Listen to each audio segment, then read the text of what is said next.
de la crisis que estamos viviendo. Huracanes, terremotos, incendios, pandemia. Necesitamos un mensaje a nuestro corazón. Ministerio al pequeño rebaño. Reciban un saludo de parte de su amigo el pastor Miguel Tirado. Hoy con otro episodio al pequeño rebaño. En esta ocasión el capítulo 17 del libro Hechos de los Apóstoles. Este capítulo se titula Heraldos del Evangelio y me acompaña el pastor Orlando González. Qué alegría invitarles a una palabra de oración. Eterno y amado Padre, llena nuestra mente de la unción de tu Santo Espíritu, que permita que nuestro ser sea invadido por tu palabra. En el nombre de Jesús. Amén. Amén. Enviados así por el Espíritu Santo, Pablo y Bernabé, después de su ordenación por los hermanos de Antioquía, descendieron a Seleucía y de allí navegaron a Chipre. Así empezaron los apóstoles su primera gira misionera. Chipre era uno de los lugares a los cuales los creyentes habían huido de Jerusalén por causa de la persecución que siguió a la muerte de Esteban. Y era desde Chipre donde había ido ciertos hombres a Antioquía anunciando el evangelio del Señor. Bernabé mismo era natural de Cipro, y ahora él y Pablo, acompañados por Juan Marcos, un pariente de Bernabé, visitaron ese país isleño. La madre de Marcos se había convertido a la religión cristiana y a su casa en Jerusalén era un asilo para los discípulos. La madre de Marcos se había convertido a la religión cristiana y su casa en Jerusalén era un asilo para los discípulos. Allí estaba siempre seguros de ser bienvenidos y de gozar un periodo de descanso. Fue en una de esas visitas de los apóstoles a la casa de su madre cuando Marcos propuso a Pablo y Bernabé acompañarlos en su viaje misionero. Sentía la gracia de Dios en su corazón y anhelaba dedicarse enteramente a la obra del ministerio evangélico. Al llegar a Salamina, los apóstoles anunciaban la palabra de Dios en las sinagogas de los judíos. Y habiendo atravesado toda la isla hasta Pafo, hallaron un hombre mago, falso profeta, judío, llamado Barjesús, el cual estaba con el procónsul Sergio Paulo, varón prudente. Llamando a Bernabé y a Saulo, deseaba oír la palabra de Dios, mas le resistía Elimas, el encantador, que así se interpreta su nombre, procurando apartar de la fe al procónsul. Satanás no permite sin lucha que el reino de Dios se edifique en la tierra. Las huestes del mal están empeñadas en incesante guerra contra los agentes designados para la predicación del evangelio. Y estas potestades de las tinieblas están especialmente activas cuando se proclama la verdad ante hombres de reputación y genuina integridad. Así sucedió cuando Sergio Paulo, el procónsul de Chipre, escuchaba el mensaje evangélico. El procónsul había hecho llamar a los apóstoles para que se les enseñara el mensaje que habían venido a dar. Y ahora las fuerzas del mal, obrando por medio del hechicero Elimas, trataron con sus funestas sugestiones de apartarlo de la fe y frustrar así el propósito de Dios. Así el enemigo caído trabajaba siempre por conservar en sus filas a los hombres de influencia que, sin se convirtieran, podrían prestar eficaz servicio en la causa de Dios.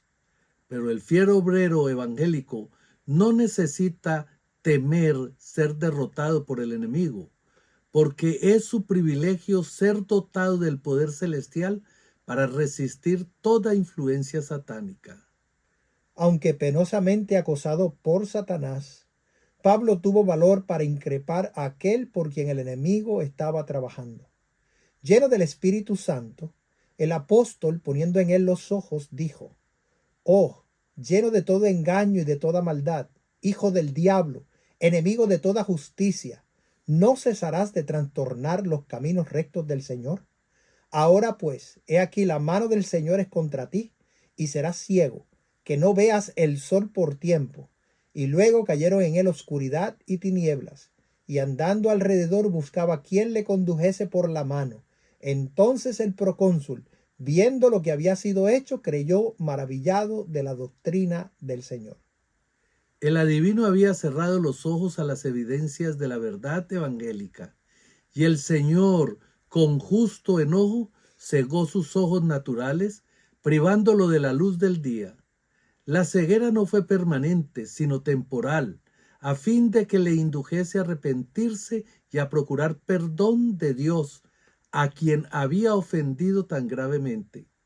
La confusión en la cual se vio sumido anuló sus sutiles artes contra las doctrinas de Cristo. El hecho de que se viera obligado a andar a tientas en su ceguera demostró a todos que los milagros que los apóstoles habían realizado y que Elimas había denunciado como prestidigitación eran producidos por el poder de Dios. El procónsul, convencido de la verdad de la doctrina que enseñaban los apóstoles, aceptó el evangelio. Elimas no era un hombre instruido, sin embargo, era singularmente apto para hacer la obra de Satanás.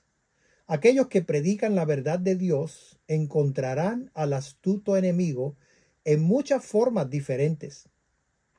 A veces será en la persona de los instruidos, pero más a menudo en la de ignorantes a quienes Satanás adiestró como instrumentos eficaces para engañar a las almas. Es el deber del ministro de Cristo permanecer fiel en su puesto, en el temor de Dios y en el poder de su fortaleza. Así puede confundir a las huestes de Satanás y triunfar en el nombre del Señor. Pablo y sus compañeros continuaron viaje a Perga de Panfilia. Su camino era penoso, afrontaban adversidades y privaciones, y estaban acosados por peligros por donde quiera. En los pueblos y ciudades por las cuales pasaban y a lo largo de los caminos solitarios, estaban rodeados de peligros visibles e invisibles. Pero Pablo y Bernabé habían aprendido a confiar en el poder libertador de Dios. Sus corazones estaban llenos de ferviente amor por las almas que perecían. Como fieles pastores que buscaban las ovejas perdidas, no pensaban en su propia comodidad y conveniencia. Olvidándose de sí mismos, no vacilaban frente al cansancio, el hambre y el frío. No tenían sino un objeto en vista, la salvación de aquellos en que se había apartado lejos del redil. Allí fue donde Marcos, abrumado por el temor y el desaliento, vaciló por un tiempo en su propósito de entregarse de todo corazón a la obra del Señor. No acostumbrado a las penurias, se desalentó por los peligros y las privaciones del camino. Había trabajado con éxito en circunstancias favorables, pero ahora, en medio de la oposición y los peligros que con tanta frecuencia cedían al obrero de avanzada, no supo soportar las durezas como un buen soldado de la cruz. Tenía todavía que aprender a arrostrar el peligro, la persecución y la adversidad con corazón valiente. Al avanzar los apóstoles y al sentir la aprensión de dificultades aún mayores, Marcos se intimidó y perdiendo todo valor se negó a avanzar y volvió a Jerusalén. Esta deserción indujo a Pablo a juzgar desfavorablemente y aún severamente por un tiempo a Marcos.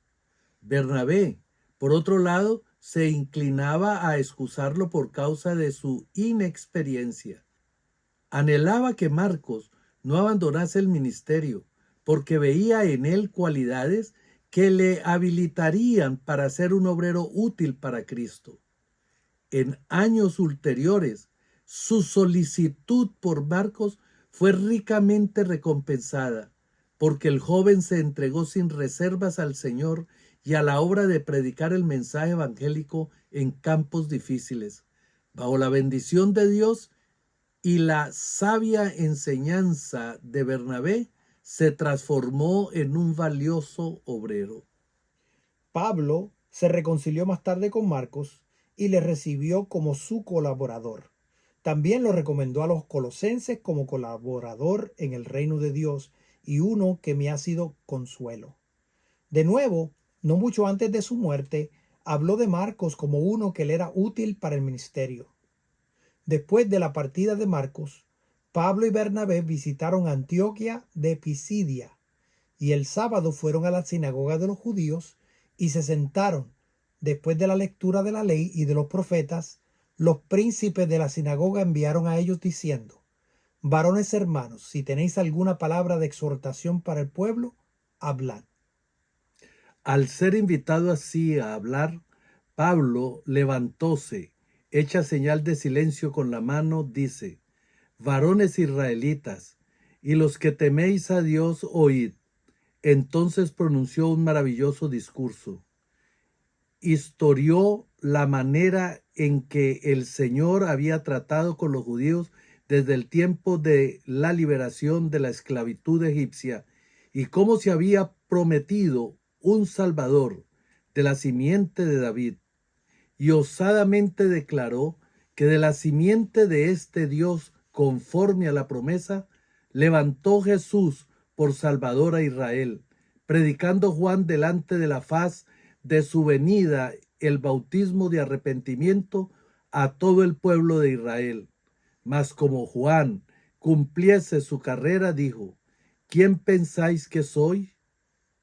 No soy yo él, mas he aquí viene tras mí uno, cuyo calzado de los pies no soy digno de desatar. Así predicó con poder a Jesús como el Salvador de los hombres, el Mesías de la profecía. Habiendo hecho esta declaración, varones hermanos, hijos del linaje de Abraham, y los que entre vosotros temen a Dios, a vosotros es enviada la palabra de esta salud. Porque los que habitan en Jerusalén y sus príncipes, no conociendo a éste, y las voces de los profetas que se leen todos los sábados, condenándole, las cumplieron.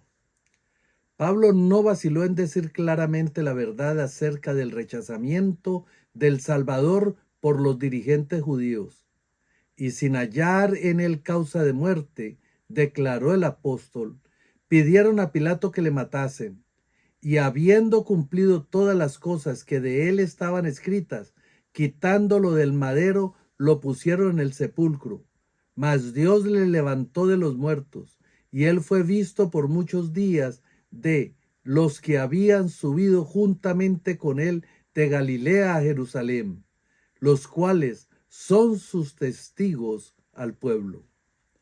Y nosotros también os anunciamos el Evangelio, continuó el apóstol, de aquella promesa que fue hecha a los padres, la cual Dios ha cumplido a los hijos de ellos, a nosotros, resucitando a Jesús, como también en el Salmo 2 está escrito: mi hijo eres tú, yo te he engendrado hoy, y que le levantó de los muertos para nunca más volver a corrupción. Así lo dijo: os daré las misericordias fieles de David. Por eso dice también en otro lugar: no permitirás que tu santo vea corrupción, porque a la verdad David, habiendo servido en su edad a la voluntad de Dios, durmió y fue juntado con sus padres, y vio corrupción, mas aquel que Dios levantó no vio corrupción.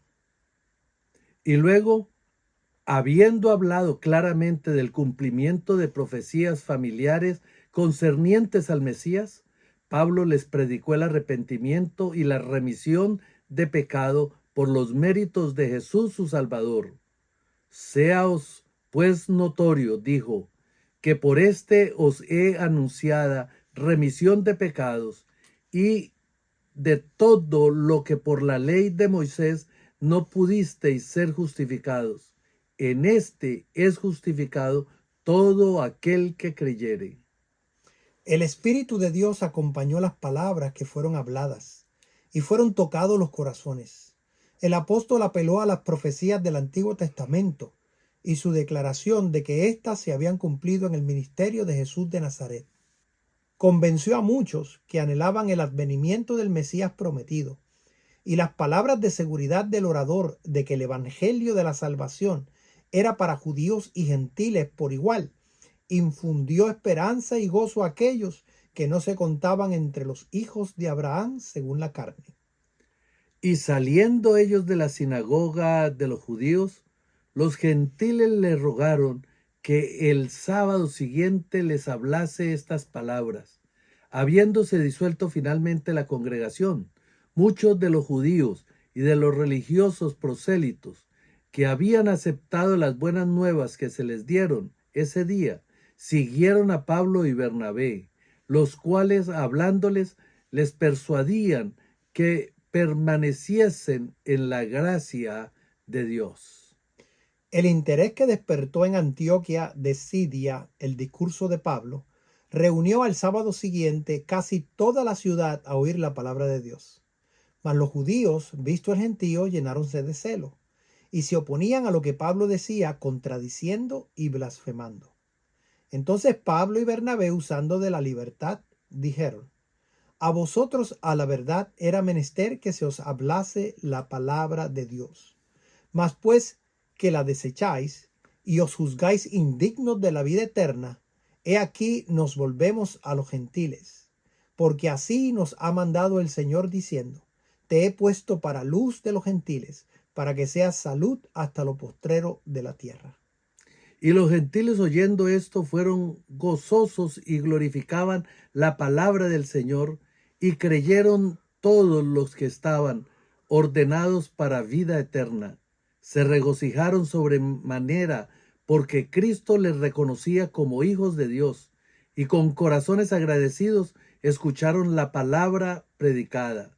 Los que creyeron fueron celosos en comunicar a otros el mensaje evangélico, y así la palabra del Señor era sembrada por toda aquella provincia. Siglos antes, la pluma de la inspiración había escrito esta cosecha de los gentiles, pero estas declaraciones proféticas se habían entendido solo obscuramente.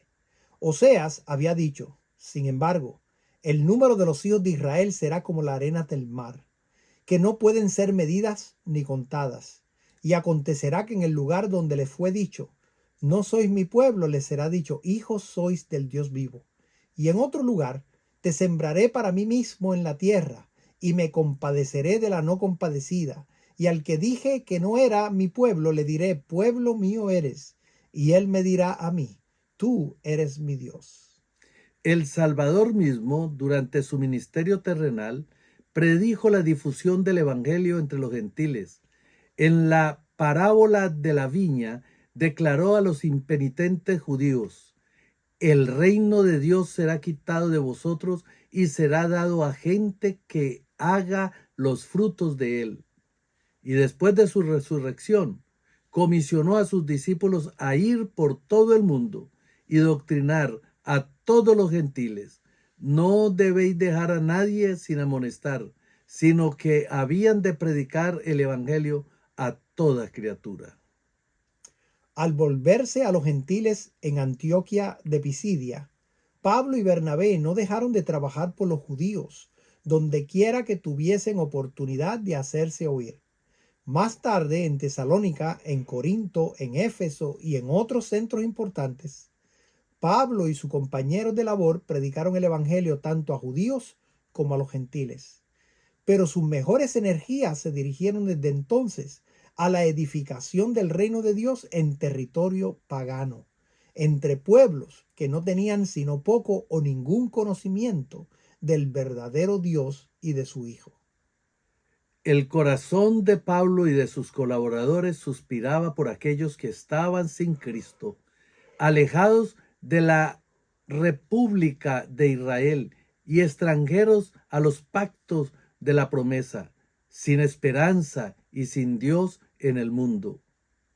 Mediante el incansable ministerio de los apóstoles, de los gentiles, los extranjeros y advenedizos que en otro tiempo estaban lejos, supieron que había sido hechos cercanos por la sangre de Cristo, y que por la fe en su sacrificio expiatorio podían llegar a ser justamente ciudadanos con los santos y domésticos de Dios.